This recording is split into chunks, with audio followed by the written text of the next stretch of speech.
Hi, and welcome to Life Academy. Are you feeling tired? Well, you're not alone. Most of us today rely on so much caffeine and sugar to just barely make it through our days.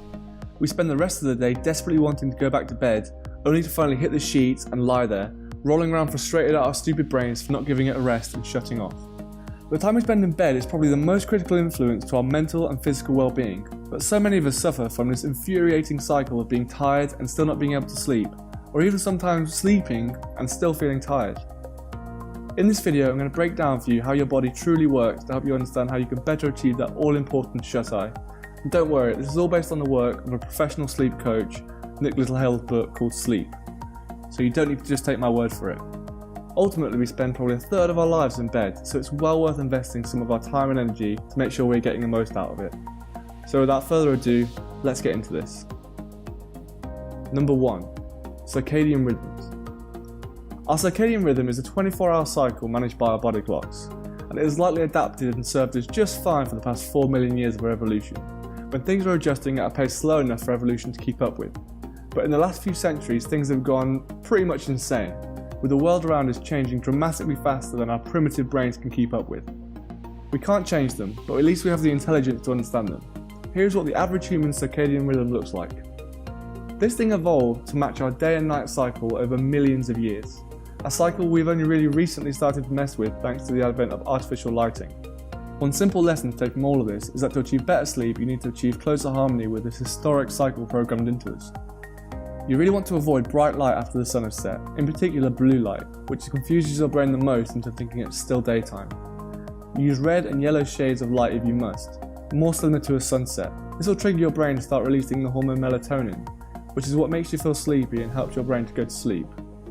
There are now night modes on most phones that are worth using, and good apps for your computer, which will dim and recolor your screen with the sunset. I use the app Flux myself and would recommend it to anyone. And then if you can, wake up with the sun. If you're fortunate enough not to live in a big city where you need blackout curtains to block out all of the artificial light, then you could try leaving the curtains open slightly so that the sun wakes you up more naturally. If not, you could invest in a light alarm. This will bring you out of sleep much more naturally and stop you from waking up during deep sleep, which can leave you feeling like crap for the rest of the day. Number 2. Know your chronotype. Have you ever been called a night owl or an early bird? Well, the truth is there is some science to back these up, and the scientists refer to this characteristic as your chronotype.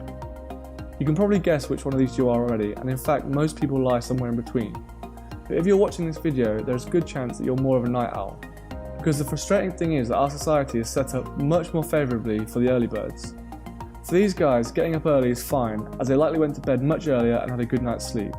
Whereas for the night owl, they likely find themselves to be much more creative and engaged at night, and are then forced by their alarms to wake up in the middle of their sleep cycles and rush to work or school. And it's these guys who tend to depend most heavily on caffeine to get them through their days and to keep up with the early birds. This caffeine is likely making it even harder for them to get to sleep at night. As a rule, you should try and limit your caffeine to 400 mg a day, and avoid drinking any after around midday, as caffeine has a half-life of 6 hours, meaning if you drink 400 mg at 10 AM, you'll still have 200 mg in your system at 4 PM and 100 mg at 10 PM.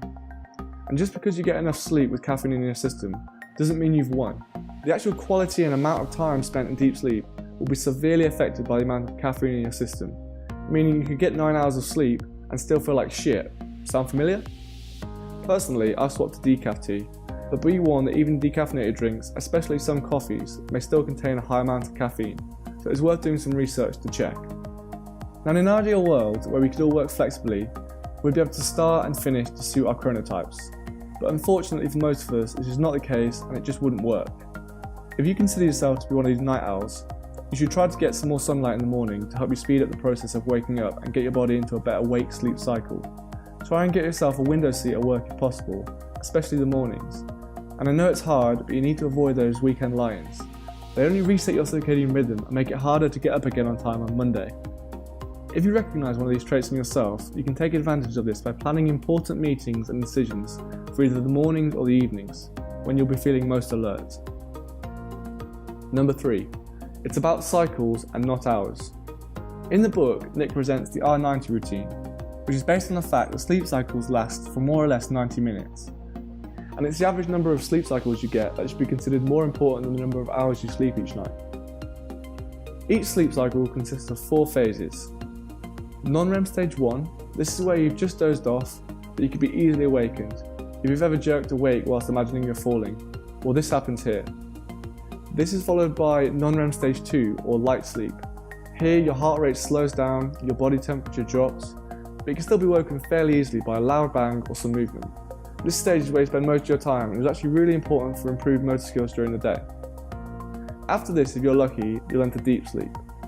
If you've ever been shaken awake and feel extremely dazed and confused, then you're probably in this state.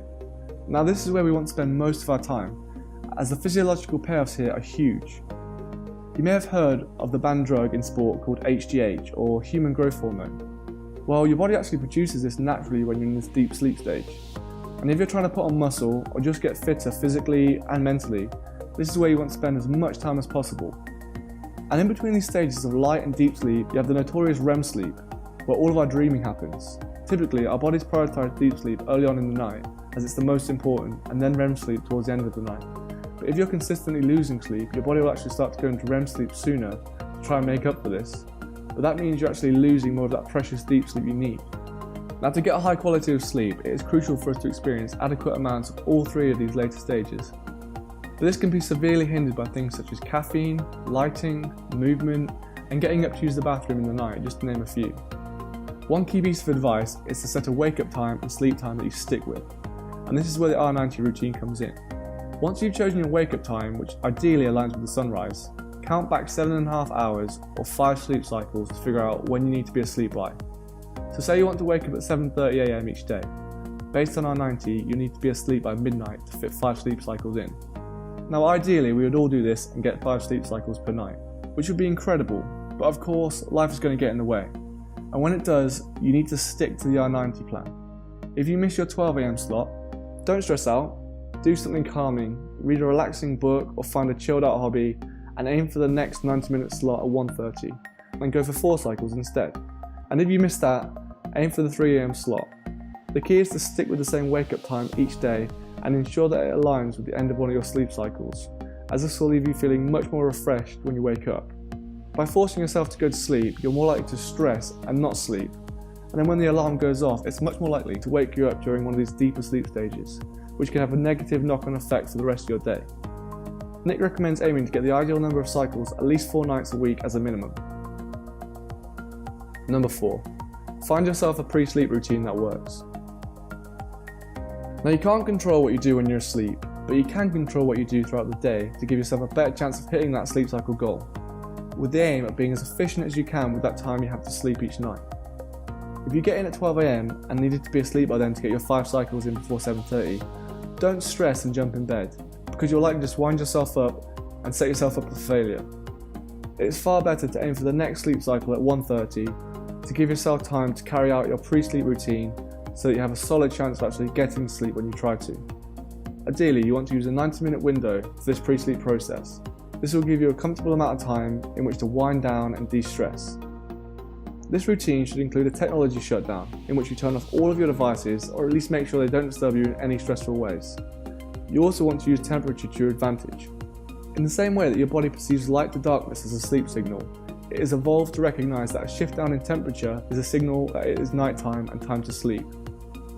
So aim to experience this shift as you attempt to sleep.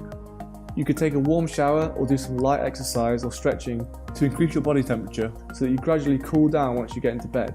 And make sure your bedroom is at a comfortably cool temperature but not uncomfortably cold. As I mentioned before, dim all the lights in your home if possible to signal to your brain that it's time to start producing that melatonin. Avoid having too much to drink so you're not waking up throughout the night for obvious reasons. And if you're hungry, stick to only light snacks if possible. You don't want to be stuffed with food right before bed, as this will interfere with the circadian rhythm's urge to suppress the digestive system from around 9 to 10 PM. And for some people, stomach acid can actually cause their sinuses to become inflamed, which then affects their ability to breathe through their nose, not to mention the heat that your body generates in digesting the food, which will mess with that temperature factor we just discussed. Also make sure you feel secure. Get into the habit of doing a final check of all the locks before going to bed. This will put your mind at ease so you don't lie there wondering if you forgot to lock something. Another thing we've touched upon, but is often neglected, is the way that you breathe when you're asleep. You want to avoid breathing through your mouth and get into the habit of breathing through your nose if you don't already. This will avoid snoring and sleep apnea issues that can severely disrupt your sleep cycles. This can be difficult, especially if you suffer from allergies, so I recommend investing in good anti-allergy bedding and antihistamines. If these don't help, then it might be worth considering nasal strips or speaking with your doctor for advice. And finally, we need to process our thoughts before we go to bed. If you have ever experienced laying there with your brain frantically worrying and thinking through things, then this is because you probably haven't given it a chance to digest those thoughts all day. There are many ways you can do this, and it deserves its own video, but some people use meditation or breathing exercises, or Nick even suggests taking some time to write down your thoughts in an informal way to address them and take them off your mind, or set them aside for another day. Once you have all of this down, you'll find falling asleep and staying asleep so much easier. Number 5. Finally, Nick suggests we look at sleep as not just something that we do at night, and throw out that preconceived notion that daytime breaks are lazy. If you don't snooze, you lose. We can use the daytime to actually supplement our nighttime recovery. If you're not a napper, don't worry. It turns out that just the act of trying to sleep and switching off for half an hour, or even meditating, can be just as beneficial as sleeping, because it gives your brain more of this time to process and declutter its thoughts, so that it's not all bottled up when you finally want to go to sleep. Now, if I bored you to sleep with that, you're welcome. But seriously, thank you so much if you made it this far. If you have any other tips for getting more sleep that you've either discovered yourself or learnt about, please leave them in the comments. The book is well worth reading if you want to fully understand some of these concepts, and there's plenty more to be learnt from the book. Please give this video a like, subscribe, and hit that bell button if you want to see more videos like this. It really encourages me to make more. Thank you.